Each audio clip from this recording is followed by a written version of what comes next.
All right, good morning, students. It is September 5th. It's Monday morning. Today is a holiday. What holiday is it? Sociology of Work students.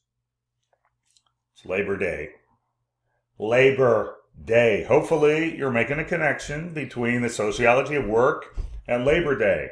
And by the way, today in the United States, when we celebrate Labor Day, no one gives any thought to the toiling and the exploitation and the oppression of the workplace or the struggle that workers are trying to engage in. For the most part, people are thinking about how many hot dogs they're going to stuff down their face and how many Bud Lights will they consume. Hot dogs and beer. I have nothing against hot dogs and beer.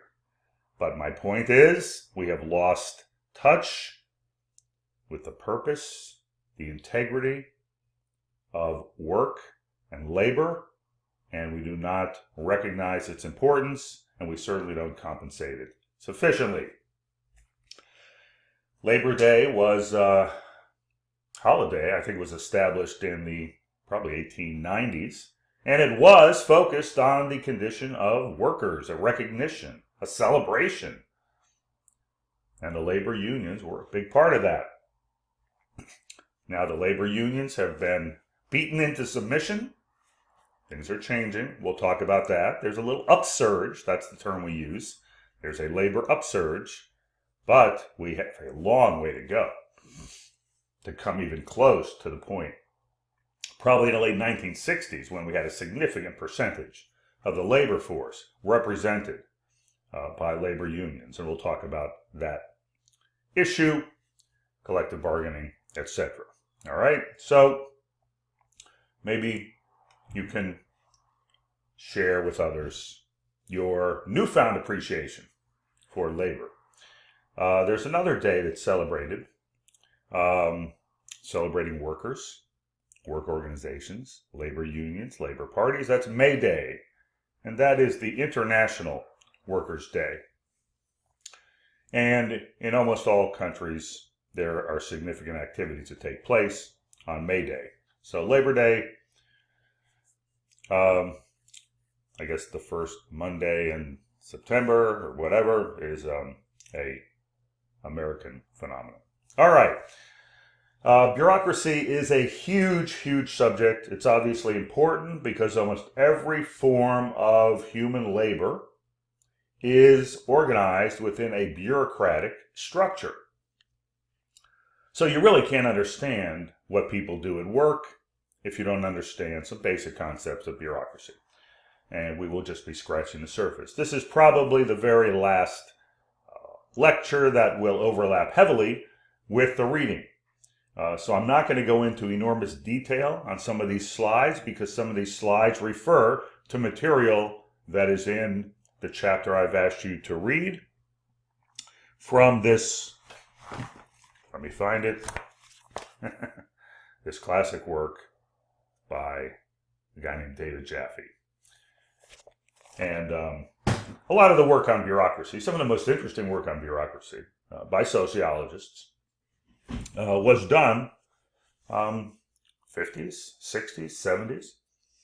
So I do draw on that because I think there are conceptual, and I'm going to point this out again, conceptual insights from that literature. Now, no discussion of bureaucracy is complete if we don't mention one of the classical social theorists, talked about very briefly first week, and that is Max Weber. Max Weber spent an enormous amount of time highlighting what he regarded as one of the most significant aspects of the transition from feudalism to capitalism. And as I said, first week for Weber, that involved the development of organizational forms that are able to accomplish tasks in the most efficient and productive manner. This is how he described bureaucracy. On the one hand, we're going to get to the paradox, just to remind you about that. Paradox is a fundamental conceptual dynamic in all social theories, and that's what makes the social theories interesting. So here we have a description, sort of the standard textbook kind of description. What are the characteristics of bureaucracy? We're going to go into more detail about these, so I'm not going to go through them. And again, this all highlights things, that is what I'm doing here in this lecture, in these PowerPoint slides, highlight things which are elaborated further in the chapter. Notice, though, that the pyramid-shaped, sometimes I ask students, draw an organization, and they hesitate for a moment. They're not sure what I mean. I said, just draw. What does an organization look like if you had to put it down on paper? And quite often, students will draw something like this. And the idea is that the majority of workers are at the bottom. Okay, let's see if this works right here. I don't know if you can see that. This is a laser. And you have fewer people at the top. You have layers. That's stratification. Okay, layers of authority, layers of power, layers of influence, differential forms of compensation. So this is the bottom. This is the top. Okay, and decisions made at the top are communicated down to the bottom. It's not a democracy. Okay, it's very important. Organizations are not a democracy. Organizations, most work organizations, are what I would call mini dictatorships. And notice there's a division of labor, not only a vertical. If we say a vertical division of labor, we're talking about a layer here versus a layer here. Okay, we also have horizontal division of labor, where people are at the same layer in the organization, but they carry out different tasks. The person here versus the person in the middle versus the person there. Okay? Departments, divisions, units. All right. What was Weber's paradox? If you took my intro class, this is something I emphasize when I talk about the big three major social theorists, sociology, Marx, Weber, and Durkheim. I try to introduce them in the context of a paradox. Right? And this was the paradox for Weber. And it was one that he struggled with. Let me see if I can move my screen just over here. Okay. All right. So, when we talk about a paradox or a contradiction, or maybe an irony, okay? All three of these terms are important. Irony, more commonly associated with maybe literature. Contradiction, of course, fundamental to Marxist theory. Paradox, maybe a broader way to think about the way the world works. And it never quite works in the sort of perfectly efficient, progressive, linear way that lots of people like to assume. So, for Weber, it was bureaucracy, the organizational methods of bureaucracy, advance efficiency and productivity in a historically unprecedented way. It's a positive statement about the efficiency and productivity of bureaucracy, the most efficient organizational form ever invented by humans, on the one hand. On the other hand, Weber said, the bureaucracy undermines freedom, democracy, and individuality. Right? Think about that. Okay? Trade-off, if you like. Paradox.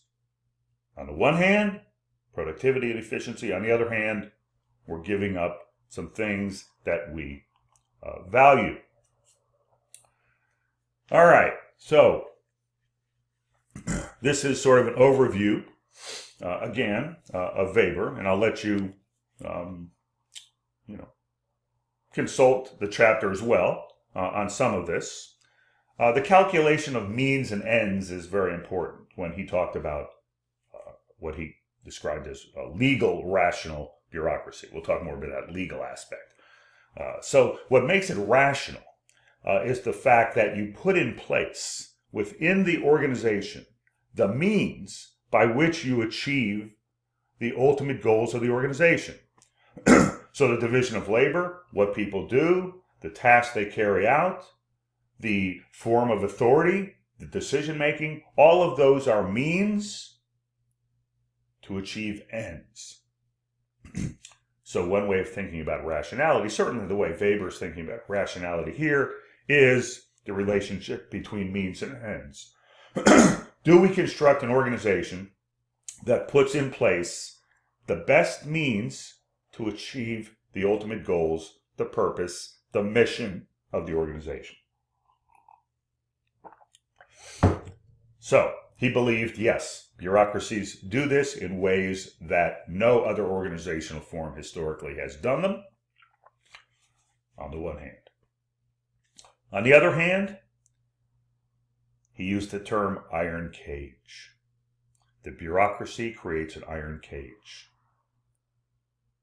An iron cage that limits, as I said before, freedom, because there are rules, democracy, because it's top-down decision-making, it's not democratic decision-making, and individuality, because the key is conformity. And he used two different terms to describe this. So formal rationality is the term that Weber used to describe the formal structure. We'll talk a little more about what we mean by formal structure, but the basic fundamental structure of an organization designed to achieve ends, goals. Right? That's formal rationality. Substantive rationality is, to what extent does this organizational form advance the larger values of the society? If the larger values of society are freedom, as he thought they were, or within the project of modernity, freedom, democracy, individuality, he would say that the bureaucracy, the bureaucratic form of organization, is formally rational and substantively irrational. That's the paradox. Okay? So something that's substantively rational also advances these larger fundamental human values: democracy, freedom, individuality. Instrumental rationality is a term that was developed, largely informed by Weber's work, by critical social theorists, and the idea is that so much of life is designed around a focus on the means to achieve an end, often with insufficient thought to what those ultimate ends are. So when I think about instrumental rationality, I'm thinking about, when students within the educational system, right? A degree is a means to an end. That's largely the way students think about education, in an instrumental way. It's a means to an end. Or I have to do this in order to get credit for the course. Or I have to take this course because it's required for me to get the degree. Or I have to get the degree because it's required for me to get a job. And I have to get a job because it's required for me to make money. And I have to make money because it's required in order to survive and to live a middle class. Means and ends. Okay? And if you think about it, I talk about this all the time in the context of education. If students are thinking, well, the reason I'm at the university is simply to get a degree, to get a job, then they've lost sight of what is presumably, from my perspective, the ultimate purpose. And that is to learn, to expand your mind, to develop intellectual capabilities. And how often do we talk about that today? Rarely, right? We talk about getting the degree, getting a job, pursuing a career. All right, so instrumentalism is the broader term I'm talking about. There is a very instrumental approach to education that students take, and by taking that instrumental approach, they often miss the richness of the experience. All right, bureaucratic rules are everywhere. Hopefully, from this course, if you haven't developed this ability already, you can see this every place you go. And you can begin to think about maybe things you took for granted when you go into different organizations or different institutions, or, just thinking about the situation at the University of North Florida and an institution of higher education, all the bureaucratic methods and techniques designed to control you. Because remember, the point I make in my book, the human factor is the most difficult factor to control, and the struggle in organizations is largely a struggle to somehow subjugate, control, manage humans. Okay? So, in the intro class, you might remember this. If you took the intro class, it doesn't matter. You didn't have to take the intro class. The point is, you can make I ask students, what are some bureaucratic aspects at the university? Parking. You can only park in certain places. Scheduling. Okay? We schedule courses at certain times, at certain places. We meet in classrooms. We have grades. We'll talk about the quantitative aspect, or the calculability, right? Where we can reduce somebody's intellectual ability to a number. This is a very bureaucratic technique. Your GPA, your SAT score. All right, so you can look at this. I also discuss this in the chapter. You ever seen this sign? Who would put up a sign like this? No skateboarding. No bicycle riding. No rollerblading. This is at the University of North Florida. Some of you have seen this sign. It's outside the student union. When I think of a college campus, I think of students skateboarding and riding bikes and Man, okay? This really knows how to suck the fun out of the campus, doesn't it? Okay. I'm not going to go through all these. I want you to take a look at them. On the left-hand column, we have the sort of a synopsis of some of the main points made by Weber when he was describing what a bureaucracy was. Okay? I'll just take the first one as an example. The regular activities required for the purposes, the means, of the organization are distributed in a fixed way as official duties, official requirements. What the hell does that mean? Okay? If you've ever been employed, you probably were given, to some extent, some formal job description. You might have been given a formal job title. Specialization. Okay? So look through these. What Weber had to say about the bureaucracy that was emerging under capitalism, and the implications today. All of this is very common in the right-hand column. The implications for organizational structure and process. The ideal official conducts his office in a spirit of formalistic impersonality without hatred or passion, and hence without affection or enthusiasm.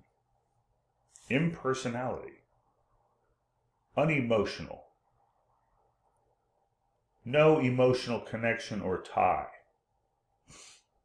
to particular members of the organization, right? No favoritism.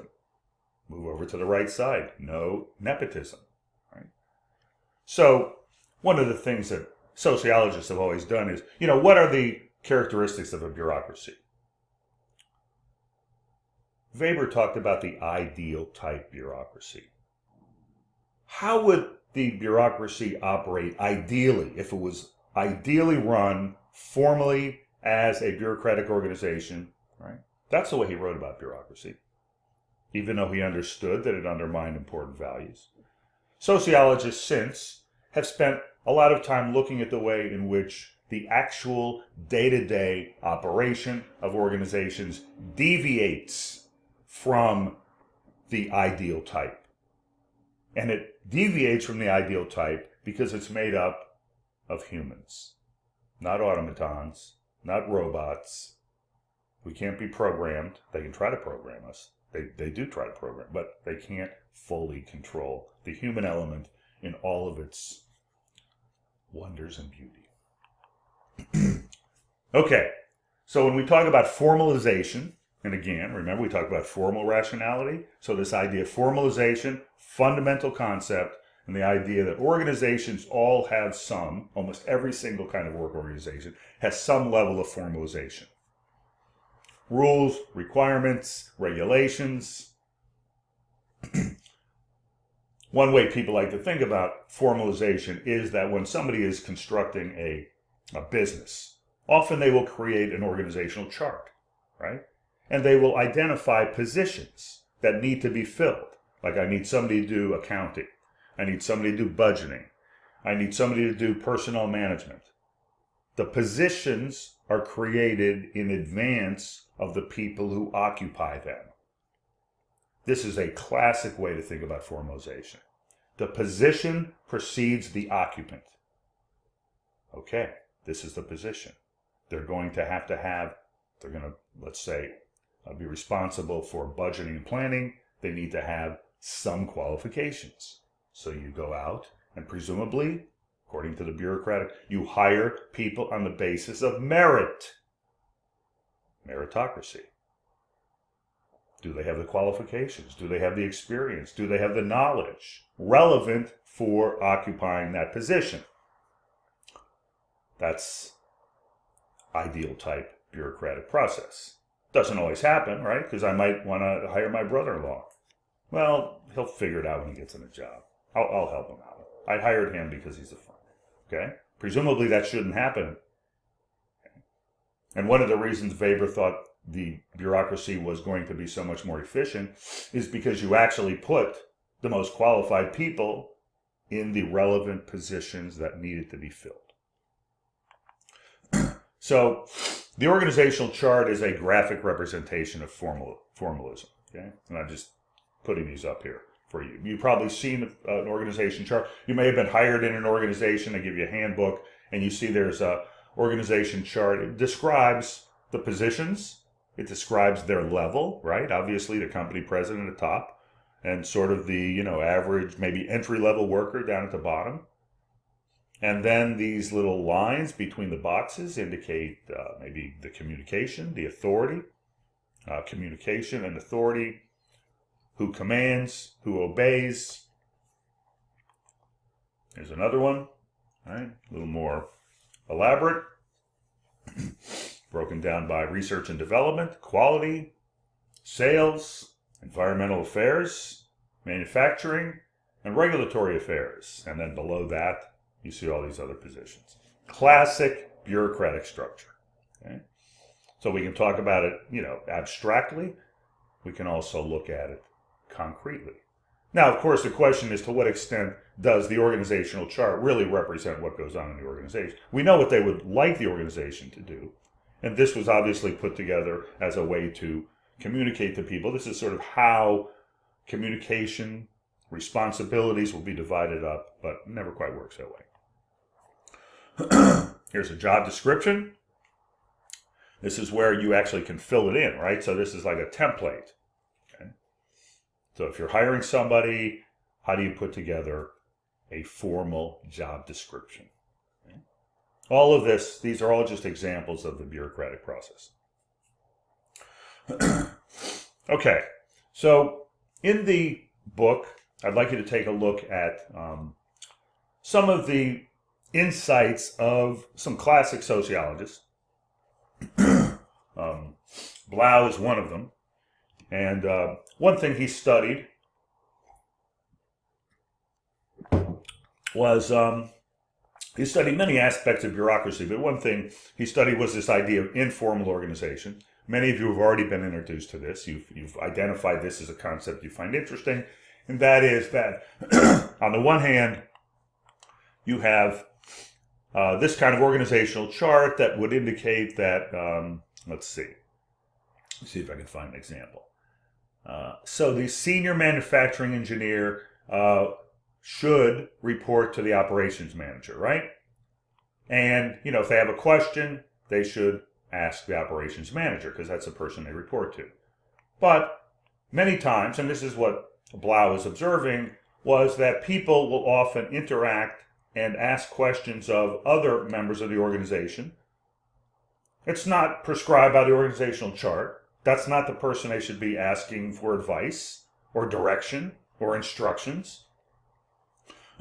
But he found that was very common. That kind of informal interaction, conversation between workers, Often when they had a question, a problem, they would go to a coworker. They wouldn't go to their boss. And his point was, it makes perfect sense. You don't want the person who is evaluating you to see that you're constantly asking questions. It'll give them the impression that you're not qualified, that you're incompetent, that you're not intelligent, that you're not able to do the job. So you have all of this informal interaction with coworkers. Not prescribed by the organizational chart, but simply as a way humans navigate in an organization. That's informal, right? So we're talking about, we sometimes call it an emergent property. It's an emergent property. That is, those forms of communication emerge out of bringing people together with an organizational setting. Another example, classic example of this is something called work to rule. And this is used by workers against management. It's a classic example. So what does work to rule mean? Let's say there's a dispute between labor and management. Labor's pissed off at management. Maybe they want a new contract. And they want to take action, collective action, to try to force management to do something. They do something called work to rule.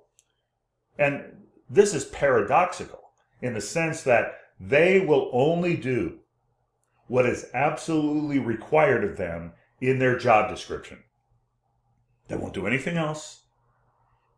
Okay? Just the minimum, the bare minimum of what is required. Now, if any of you have ever had a job, you know that often you're asked to do one thing, you're asked to do another. It's not really your job description. You help somebody out. Maybe a manager asks you to, do something temporarily. And, people often will agree to do that. And the organization wouldn't function without it.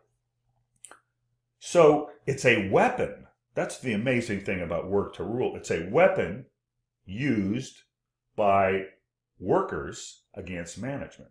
The paradox is, by following the job description to the letter, it actually makes the organization less effective. Because informal work organization, informal relations, the informal dynamic is vital for any organization to function. Okay. Now, Weber talked about rational legal authority as legitimate authority. Okay? And this was an important, very important part of his analysis. And the idea was that the legal aspect is that in a bureaucracy, the managers or the owners or the CEO occupy formal positions that, in a sense, give them legal authority to be giving commands, giving direction, communication, making decisions, and that is legitimate. Now, it's viewed as legitimate, presumably, this is what Weber thought, by workers below, because the workers below might believe that that person deserves to be there, is the smartest one, has the most knowledge. Those decisions will advance the organization. We'll talk a little more about this. Okay. So, a couple of theorists, Talcott Parsons, and particularly Alvin Gouldner, who's one of my favorite, I'll talk about him a little more. The question was, why really do, some command and some obey in every organization? The question is, why do those below obey those above? Okay? Now, these are just different ways to think about it. Do workers obey because the person in authority has superior knowledge? That would be sort of the meritocratic view, right? Well, I'm going to listen to that person because they wouldn't be in that position if they didn't have the knowledge and the experience, and because they're smart, they're knowledgeable, they have the qualifications, they obviously are making decisions and asking me to do things which are legitimate by virtue of their superior knowledge. Or is it because the person occupies a formal position of power? Okay. Now we're getting into power, authority. Okay. The ability of the person above to discipline the person below. You better listen to that person, because if you don't, you're going to pay That's a different reason. Okay? You understand? It's a different reason to comply with the wishes of those above. Right? Or, well, the organization has certain goals. We have to achieve those goals. And the best way to achieve those goals is essentially to comply with the decisions that are made at the top and communicated down to the bottom. All right? So it's interesting, taking this idea of Weber and, sort of dissecting it a little bit. What really is the basis of organizational conformity? And I point out here, and we'll talk more about resistance, forms of resistance in organizations, because all workers resist in certain ways. It doesn't have to be going out on strike. It doesn't have to be confronting management. But the idea is that humans might resist authority if they subjectively believe.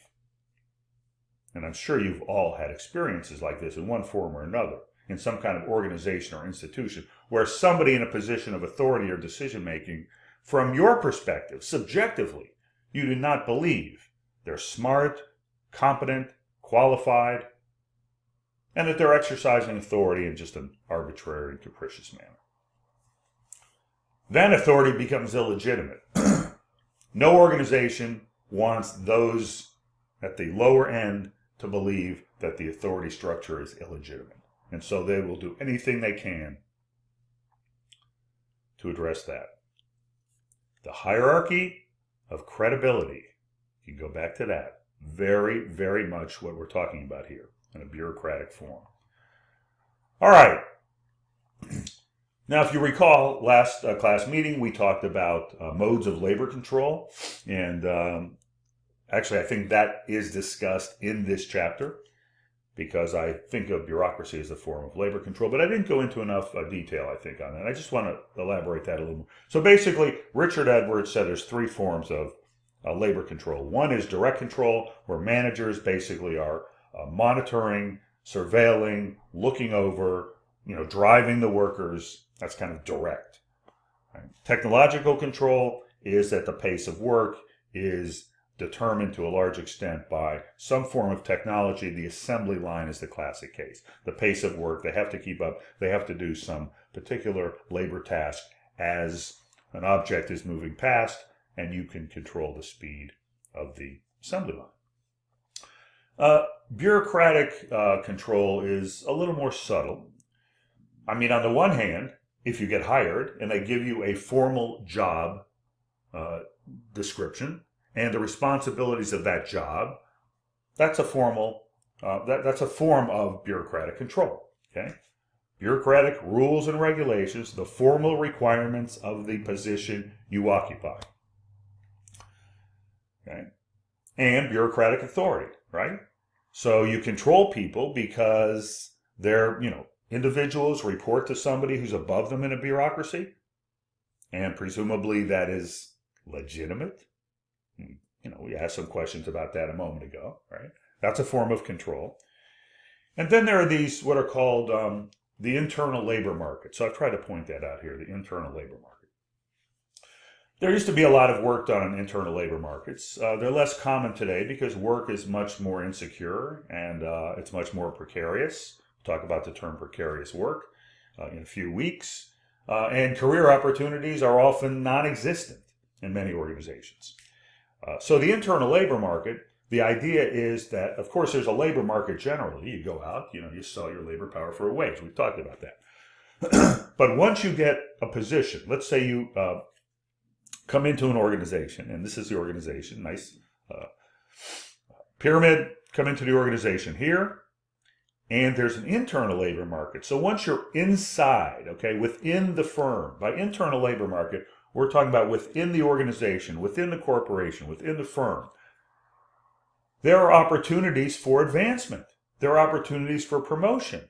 So if you want to move, let's say you come in at this level at the bottom, and you want to move up 2 levels, you get selected and recruited. This is called an internal labor market. There's a lot of very interesting research that's been done on internal labor markets. And they do exist, although I think they're somewhat less common, sometimes called a career ladder. So the idea is you will be with that organization, perhaps, and this becomes increasingly rare today, okay, the rest of your life. The organization man, the organization woman, entire career with a single organization, moving up from the bottom to the top. Now, this is the external labor market, right? So let's say you get a degree, you go out in the external, you're hired here, right? Now, what we find is that many of the positions, the upper level positions, are not necessarily filled by those who enter at the lower level, so that the internal labor market becomes less important. And what you do is you recruit people from the outside, okay, to fill these higher level positions. So that's using the external labor market to fill positions versus an internal labor market. But the idea of the internal labor market is that it's a form of bureaucratic control. Because you are going to want to perform the task as competently as possible if you know that there's a possibility that you will be promoted and recruited to a higher position with more authority, more money, a higher salary, a better office, right? It's a very powerful way to control workers. All right, so bureaucratic dysfunctions. I want you to take a look at this literature in the chapter. Robert Merton was one of the premier post-World War II sociologists who studied bureaucracy, unintended consequences. Okay, we talked about that already. It's a type of paradox. We talked about the unintended consequence of bringing all the workers together in a factory to control them. And then what happens? Unanticipated consequence. They all communicate with each other. They organize a union. And now you've got a struggle on your hands. Merton also talked about the bureaucratic personality. Please take a look at this in the chapter. And it is the tendency of people in bureaucratic organizations to fixate on following rules. You have to do this first. You have to fill out this form. I can't help you until you do X, Y, and Z. And this produces what's sometimes called goal displacement, which means that people in organizations start focusing so much on the need for people to follow rules and regulations that they often lose track of what the ultimate purpose of the organization is. So please take a look. These are very important concepts. Now, the bureaucratic personality, the beauty of that concept is that you have a sort of a psychological concept, personality, a very individual, but that individual tendency to be a rigid, what we used to call the rigid bureaucrat, is a function of the structure in which they operate. So people who have operated in bureaucratic organizations and are given some level of authority in them can often be the ones who develop this insistence that nothing can be done until you follow the exact regulations and rules, etc. And that becomes their primary focus. Look, you've all been in educational institutions. This happens all the time. I ask students to come up with examples, and the one they come up with all the time. Well, the ultimate purpose of high school is to learn something, but it seems that most of the time, teachers and maybe school officials were spending time on enforcing dress codes, right? What people could and couldn't do between classes, where they could socialize, where they could interact. And that became, now presumably, the means to an end, right? It's like, well, you're not going to learn if, maybe, there's no dress code, whatever. But that becomes the focus, okay? That's what we mean by goal displacement. The ultimate goal of learning is displaced, and instead, the means become the ends. Okay, think about that. The means become the ends. Okay? That's all I'm concerned about as a teacher, is to make sure that the students follow the rules. That's not really, at least, the stated purpose of education. Although it's an important one to prepare you for life in a bureaucracy, to take orders and to follow rules. All right. I like this little clip from Curb Your Enthusiasm. If you've had my intro class, you know that I take lots of clips. I love Larry David. I think he's brilliant. I think the show is brilliant. So take a look at that example of the doctor's office and ask yourself what's happening here. What example can we take from this little clip from Curb Your Enthusiasm as an illustration of the bureaucratic personality? Alvin Gouldner, also one of the great sociologists who studied organizations. Please take a look at his work as well. All this stuff is in a chapter. So again, I'm not going to spend enormous amounts of time on it. He did talk about the primary and secondary tensions in organizations. The most fundamental tension is that some people own the means of production and some people don't. And so workers are dependent on capitalists, right, to hire them. So that's kind of, and they have different interests. Okay? Let's say workers, want to minimize work and maximize income. What do owners want? They want to maximize the amount of work you're doing and minimize your income. Okay? So they have different interests to begin with. That's the first tension. And the second tension is, how do you figure out a way to manage within an organization when people have these different interests? They're very interesting the way Gouldner outlined those two fundamental organizational tensions. Take a look at that. Patterns of bureaucracy. This is something as well that Gouldner observed. So sometimes when we talk about bureaucracy, it's like, oh, there's so many rules, and we don't like them, and they have no function. And he said, well, we have to make distinctions between different forms of bureaucracy. Okay? So I'll give a couple quick examples. I give these also in the intro class, right? So in the classroom, at one time, in every classroom there was a sign. Rules.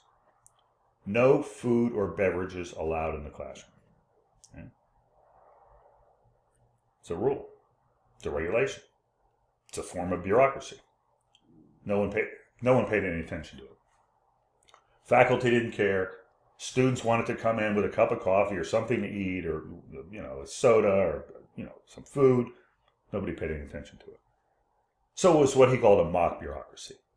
It was a rule that nobody paid attention to. Nobody really followed. Because neither party, the teacher, okay, or the professor, or the students had any interest in it. Right? In some cases, I always tell students, please come in with some coffee, because I would prefer you not to fall asleep. So, now there is a group that does have an interest, but they're not present in this setting to enforce it. The people who have to clean the rooms at the end of the week or the end of the day obviously have an interest in not having students bring beverages, right? But they're not present. So the two parties in the classroom, they don't have an interest in this. Okay? So it's a mock bureaucracy. Rules that nobody pays attention to. Representative bureaucracy, just the opposite. It's a rule that everyone seems to agree, it makes perfect sense, and we're going to follow that rule. All parties. The example I use is bringing weapons into the classroom, guns. Okay, I think most people say, it's probably not a good idea. It's a rule. It's should not be allowed on campus. Now, lots of people are challenging this for a variety of reasons. Much of it has to do with the culture war. But the point is, most people think this is a good rule. They follow it. Representative democracy. It represents a wide range of interests. Punishment-centered bureaucracy is really the kind of bureaucracy most people think about. And that is, this is a rule that you have to follow, and if you don't follow it, you're going to have a consequence. So I would say an attendance requirement. You might have an interest in not showing up for class every day. There might be days when you want to just stay home. You want to do some leisure. You want to go surfing. You want to hang out with your friends, right? But if you don't, that rule, you pay a price. Punishment-centered, right? So think about these different forms of bureaucracy when you look at the rules and regulations that exist in any organization. He also talked about something called an indulgency pattern, which is again a dynamic that exists because of human conditions and the fact that humans evaluate things around them and adjust their behavior accordingly. And what he noticed was that there were a lot of managers in an organization that he was observing that let the workers, sometimes they'd come in late, he wouldn't dock them, they might miss a day, they wouldn't get penalized, the way they were supposed to if the rules were actually followed. So the manager was indulgent. That's what we mean by indulgency pattern. Now, why was the manager indulgent? Why was he willing to let, workers, sort of deviate from the rules?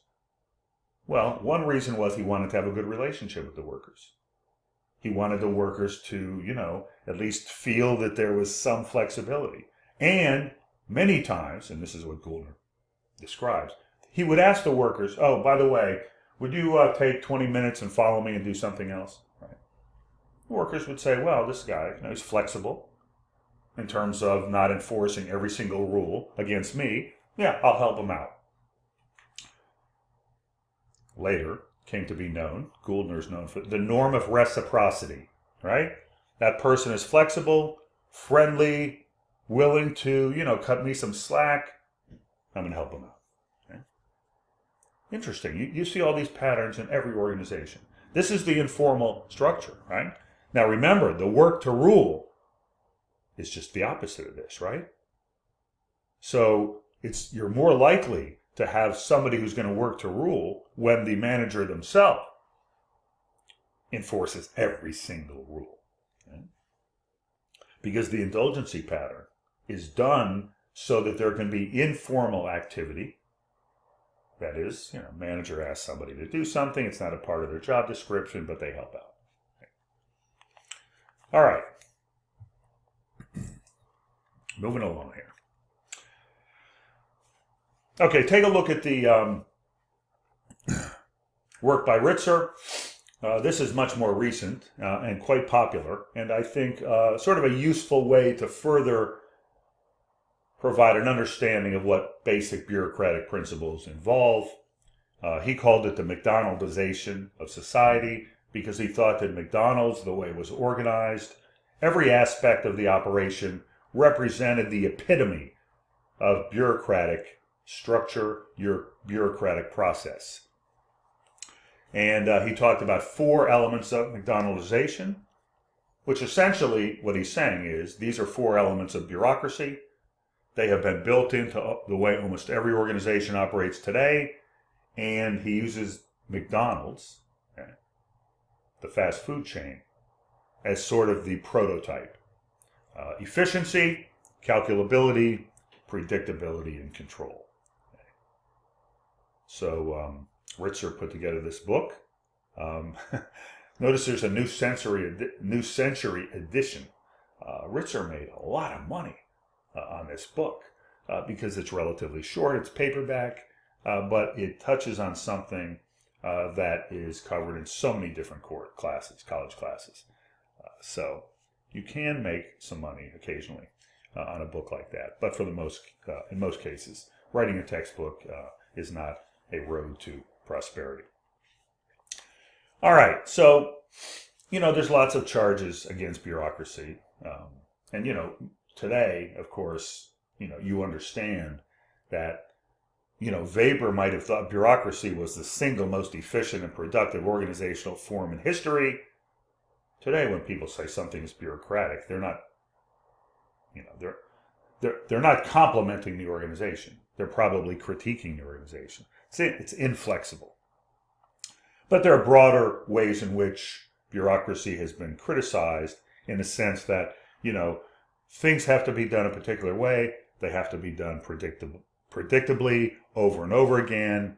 And if you want an organization that is flexible, that can develop new ways of doing things in relationship to the environment, and this gets us into organizational theoretical issues, but the point is the environment of the organization, the demands on the organization, the customers, the clients, the world is changing around the organization, and the organization has to be able to adapt and adjust.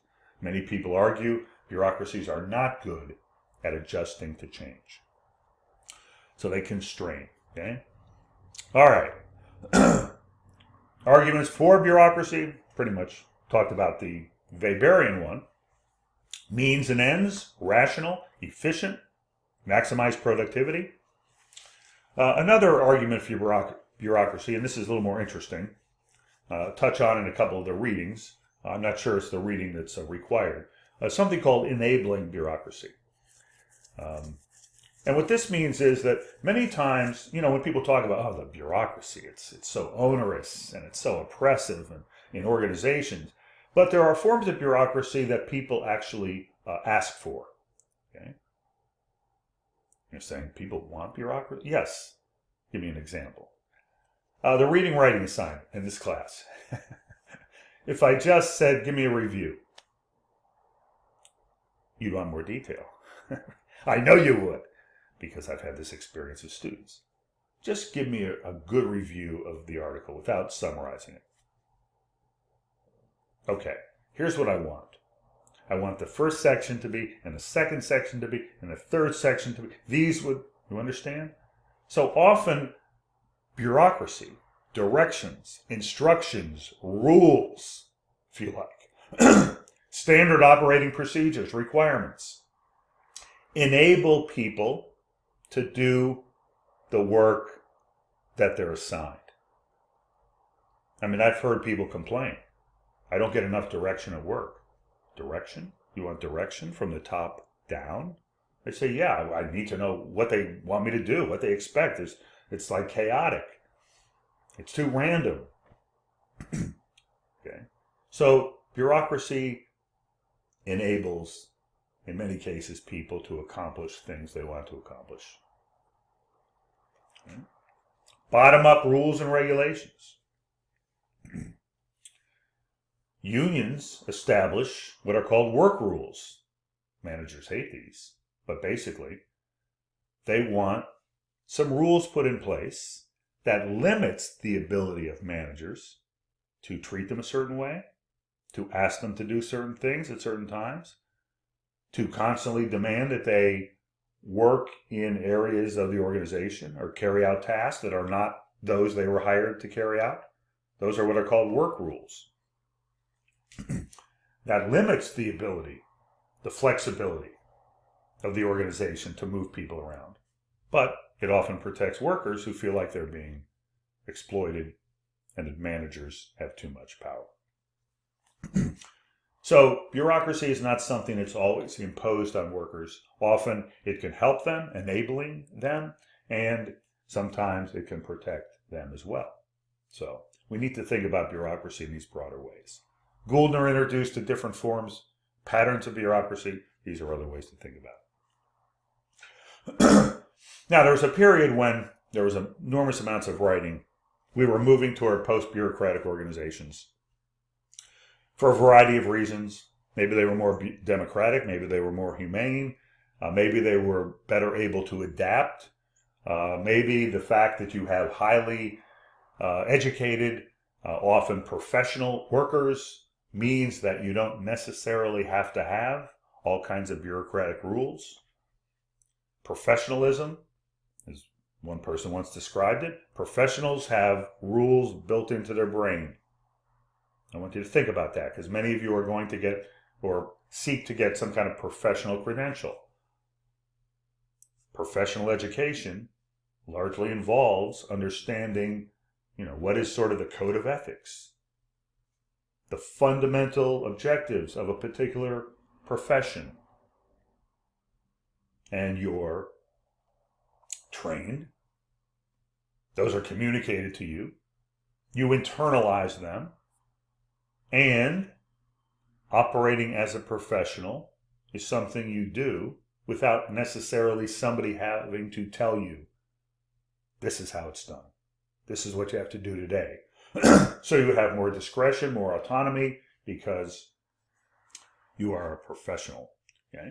So I'm not going to go through all these. I just want you to take a look at them to get a flavor of what it means to talk about shifting from a ideal type, let's say, bureaucratic organizational structure to something that is post-bureaucratic.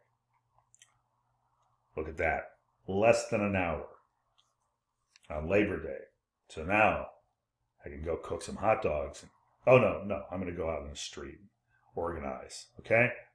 I'm going to organize. I'm going to promote the rights of labor all day. That's my mission today. I hope you follow. All right. Till next week. By the way, if anyone wants to check in, say hello, introduce themselves, come by during my office hours on campus, or just send me an email, say, can we connect this time by Zoom? That would be fine. If you have any questions about the class, or would just like to chat about the state of working America, over and out.